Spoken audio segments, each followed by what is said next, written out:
I just read now that $1 is now 410 naira officially, all the way from 393 naira, and from 485 to 495 on the black market, almost 500 naira to $1. Wow. The governor of the Central Bank of Nigeria, in an article according to Nairametrics, is said to have stated that Nigeria will have its own digital currency. The statement reads, "We are committed in the CBN, and I assure everybody that the digital currency will come to life in Nigeria." Does this mean that Nigeria will have its own coin, NGNT, Nigerian Theta, maybe?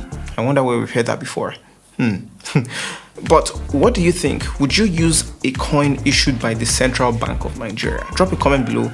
I'm going to talk about the new dollar limit as well. I'm also going to talk about the new exchange rate that is now what we have here as well.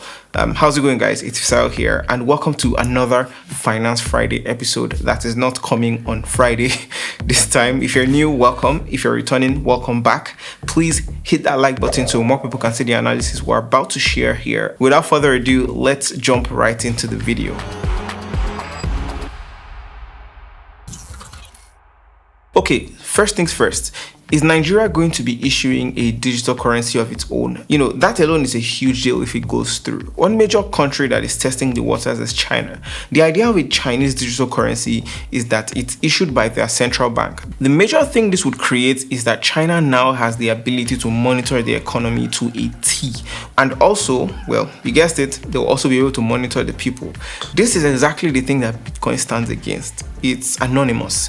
It's, however, not shocking to many analysts because of what is termed the Great Digital Firewall of China. Western social media apps like Twitter and many others don't work there, and you know, to reroute it is even probably illegal. They have their own version of most services, so it only makes sense that they went the route of having their own digital currency. It's also fascinating that China has, according to unofficial statistics, about 70% of the virtual currency mining space or crypto mining space. This is also why the prices of these cryptocurrencies shift drastically when something happens in China, like the Bitcoin ban or the mining crackdowns. And of course, we can't do without talking about the Don himself, Elon Musk.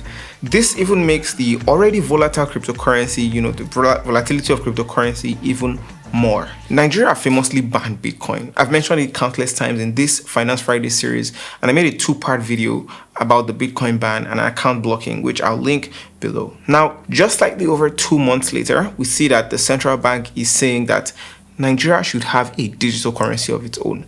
I took to Twitter and I asked you guys what your thoughts were, and I kind of made it suggestive. And the comments I got were quite interesting. Majority of the people mentioned that, nope, they wouldn't want that, especially considering that they could be tracked. And of course, some people think that it would help since we can actually track nearly all transactions, which would help us track government transactions.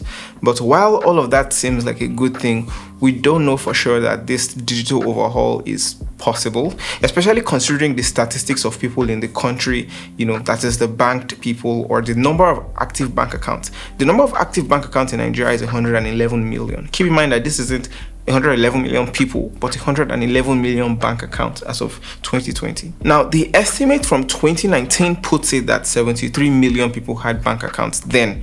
But of course, because of the surge in accounts being opened in 2020 due to the pandemic, it's safe to say that it's most likely close to 100 million, or according to Guardian, 49% of Nigerians having bank accounts, meaning 1 in every 2 Nigerians in Nigeria have a bank account. The statistics even looks a little more out of place for digital currency happening in Nigeria when you consider that, again, only 40% of the Nigerian population can access the internet via a mobile phone. And let's not even talk about proper smartphone penetration in Nigeria, or how many people have access or would be willing to, you know, be open to a system like having a digital currency. The implications for a digital currency in Nigeria can seriously help the Nigerian economy in a way that there's, you know, transparency, but the adverse effects or the disadvantages can come from the very top if it is heavily centralized and people are penalized for using money. It will be very easy for the central bank to block a person's account that it doesn't like. Also, if the central bank is issuing digital currencies, or better still, if one entity is issuing the digital currency and, you know, it can go directly from them to the customer, the role of the commercial banks might be affected, but that's an extreme case. And speaking of extreme cases, it could also widen the gap between the rich and the poor. Good old inequality. And at the same time, it could have serious effects on the exchange rate, and there would be crazier pump and dump schemes. I think I see this coming already. But I want to know, what are your own thoughts about the whole thing? Like, let me know what you think. Just leave a comment in the comment section below. If you think you'd love a digital naira, and also if it makes sense to consider a digital naira, let me know. Also, if you're finding this video useful so far, do give it a thumbs up. A like would really be appreciated as well, as it will help more people see the analysis that we'll be sharing. Speaking of the exchange rate, the naira is now officially 410 naira to $1. It was 393 before, and now food prices have skyrocketed like crazy in Nigerian restaurants. Nigerian restaurants have added 100 naira to as much as 500 naira on almost every single food item. I wanted to say item. H factor. I bought one tiny piece of meat, guys, for 500 naira. $1 pretty much. For a piece of meat. One of the leading banks, First Bank, has launched their new website. I'm a designer and I thought it would only make sense to share. It actually looks visually appealing both on mobile and even on the web. I'm on the go a lot. I frequently use my phone, and the experience with the website is more modern and super easy to use, super easy on the eyes, with different micro interactions here and there. You can of course log in and do your online banking, and the new website even lets you browse in your own preferred language. You can see a drop down regardless of the platform for a list of languages, and whether it's personal banking, business banking, and even private banking, all the functionality is right at your fingertips and easy to access. Do check out the new website displayed right here or with the link in the description of this video. Also drop a comment below if you're a First Bank user. I'd love to know what your thoughts are. Alright, back to the video. If you've been following my Finance Friday series, you would have seen that I've covered inflation in Nigeria and how we got to this point where $1 is almost 500 naira now. It's a good watch, that video, and I recommend you check it out. I'll link it below. I also talked about some things you can do to stay on top of saving and investing, considering how everything seems to be shifting. One of the things I recommended, and I've recommended in other videos a lot to people who were considering saving in a currency like dollars or pounds, for instance, was to open a domiciliary account. It's basically an account of a foreign currency that exists or is domiciled in a home country like Nigeria. So you can walk into a bank that you have an existing account with, open a dollar, pounds, euro account. What you need is two references who have current accounts in other banks, or better still, the same bank. There are many functions of an account like this, and one of the functions is that it can help you if you want to pay school fees, for instance, or if you want to travel abroad and you want to use a card that is dollar based and not have to worry about the currency rates changing on you. The CBN silently put out a policy that you cannot deposit more than $5,000 into your own domiciliary bank account in a month, or over the counter. Why? The main reason, according to analysts, for this move is that it would help the naira currency so that people that are speculating on the dollar and putting a lot of pressure on the naira would stop. You see, right now in Nigeria, there are two markets for our currency. There's the bank rate, the bank markets at 410, and the parallel market, aka the black market, at 495.